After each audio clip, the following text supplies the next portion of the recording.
I grew up in a world where marriage was treated as a sacred destination, not a partnership. For women, especially, it was the ultimate achievement, the proof that you were worthy, chosen, settled. From an early age, the message was clear: marriage was something you protected at all costs, even if it cost you yourself. I was taught that endurance was love, that patience was virtue, that a good woman knew how to bend without breaking even if no one noticed the pressure. Silence was praised, questioning was discouraged. Strength wasn't about speaking up, it was about swallowing discomfort gracefully and calling it commitment. Divorce, in that world, wasn't just an ending. It was a stain, a label that followed you into every room. It wasn't discussed with compassion, but with curiosity and judgment. People didn't ask what broke, they asked who failed, and most of the time, the blame quietly landed on the woman. I watched women around me stay in unhappy marriages because leaving felt worse than enduring.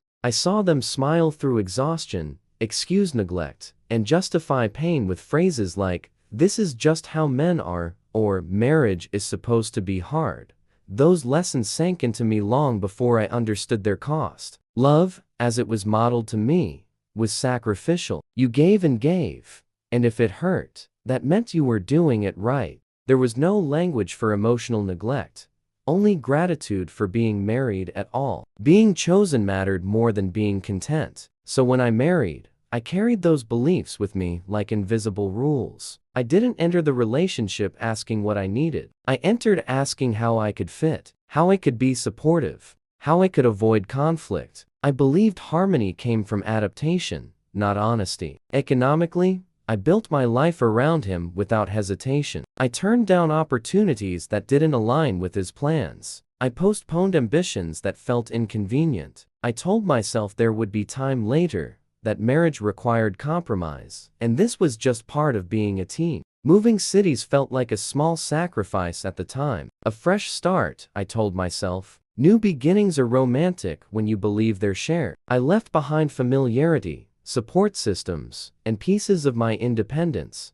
trusting that love would replace what I lost. Emotionally, I learned to manage myself carefully. I softened my opinions. I delayed difficult conversations. I told myself timing mattered, that stress made people distant, that things would improve once life slowed down. I became skilled at explaining his absence in ways that didn't disturb the image of us. Socially, our marriage looked solid. Friends admired us. Family members felt reassured. We fit the picture people expected to see. Smiles at gatherings, polite affection, shared routines. No one saw the quiet negotiations happening beneath the surface. Inside the marriage, I was constantly adjusting, measuring my words, reading his moods, deciding when to speak and when to stay quiet. Love began to feel less like connection and more like strategy. I didn't notice when it shifted because it happened slowly. I told myself that every marriage has phases. That passion fades. That companionship replaces intensity. I clung to those explanations because they were easier than asking hard questions. They allowed me to stay comfortable in discomfort. What I didn't realize then was how much of myself I was slowly setting aside. My voice, my certainty, my sense of worth outside the relationship.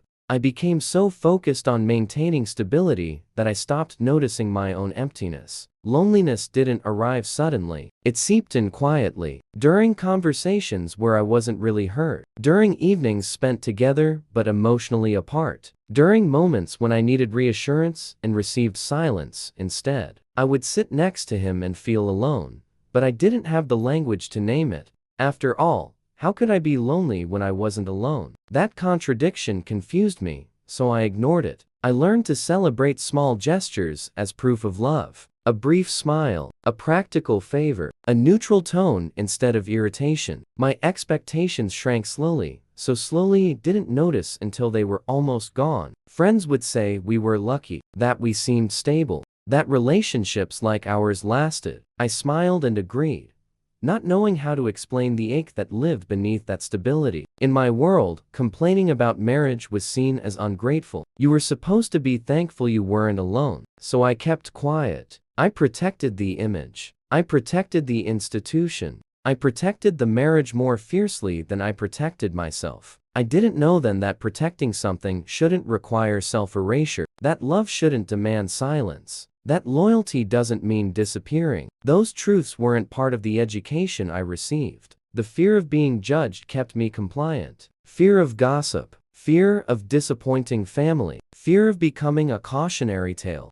I stayed because leaving felt like stepping into exile. Even when doubt surfaced, I pushed them away. I reminded myself of everything I had invested. Time, energy, sacrifice. Walking away felt like admitting it had all been for nothing. I believed that if I just tried harder, things would balance out. That effort was the missing ingredient. I didn't yet understand that effort without reciprocity only leads to exhaustion. There was a quiet hierarchy in the relationship that I accepted without questioning. His needs felt urgent. Mine felt negotiable. I convinced myself that was normal, that love required prioritizing the other person. Over time, I became very good at surviving without being nourished, at functioning without being fulfilled, at smiling while slowly disconnecting from myself. The world I was raised in rewarded that behavior, praised my patience, admired my commitment. No one asked if I was happy. They assumed endurance meant success. I wish someone had told me that wholeness matters more than appearances, that marriage is not a trophy to protect but a relationship that must protect both people in it. I didn't yet know that the cost of staying silent would eventually be greater than the cost of speaking up.